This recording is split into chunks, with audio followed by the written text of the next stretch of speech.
51 tensions continue to rise nationwide after the deadly ICE shooting this week. An ICE agent shot and killed 37-year-old Renee Good in Minneapolis. Video of the deadly encounter has sparked outrage, and some lawmakers are demanding a full investigation and even policy changes. It is one of the big topics today on Face the Nation. Face the Nation moderator Margaret Brennan joining us live this morning to talk about it. Good morning to you. Who's on the show today? Good morning to you, Marcella. We have a number of big topics that are really just driving headlines around the world. Here at home, we're going to take you out to the state of Minnesota for the latest on the ground as protests continue. We're going to have Representative Ilhan Omar speak to us. The Democratic Congresswoman was at a protest just yesterday, really trying to challenge ICE and immigration enforcement procedures and how they have conducted themselves on the ground. But this is not the limit of it. There is a surge of federal officers and agents to the area, about 2,400 so far. Why is the Trump administration so focused on this state with the fraud investigation underway related to COVID-era welfare fraud and this immigration proceeding? We're going to talk about all of it.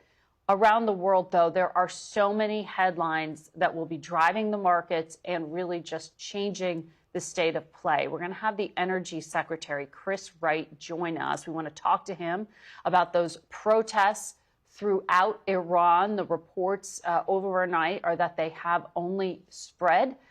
You also have the latest on the ground in Venezuela, where President Trump is saying just this morning that the U.S. military is now going to defend Venezuela. What does that mean in terms of the U.S. commitment there, and why this interest in reopening their oil fields to American business? A lot to get through with him. And for the Democratic perspective, we'll turn to Virginia's Tim Kaine, and Florida Congresswoman Maria Elvira Salazar will also join us. Marcella? All right, Margaret, I want to get back to Venezuela for a moment here. Obviously, just a little over a week since Nicolas Maduro was removed from the country. What is next here? We certainly are just in the beginning stages of all of this. Well, Marcella, we're in the beginning stages of figuring out how to carry out what the Trump administration said was its policy of stabilize, rebuild, and transition.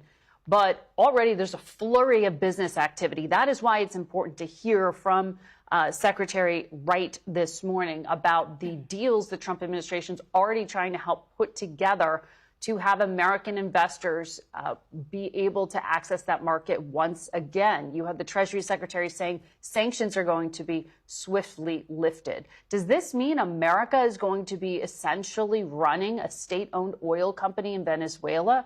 What does this mean for oil prices? What does this mean in terms of the safety of Americans? You had the State Department warn yesterday that there were reports of militias going around hunting for Americans or those who had support for America. Exactly who is in charge in Caracas right now? We're going to talk about all of that and why President Trump has made this big focus on foreign policy. And quickly, before we let you go, I want to get to an issue that is obviously important to so many Americans, healthcare subsidies. We saw the House move to extend those subsidies. 17 GOP lawmakers joined Democrats in this vote.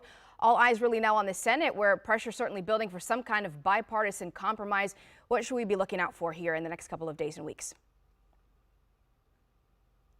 Well, you're right. There's pressure. There's also that timeline we know of those premiums going away, those subsidies going away, and the price impact, the affordability question for American voters. That's why lawmakers are trying to figure out something in the Senate to build on the momentum you just mentioned in the House.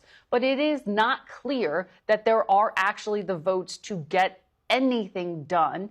And the White House has not made clear what it is that they want lawmakers to actually do here with those ideas of either extending the subsidies for a short period or setting up health savings accounts.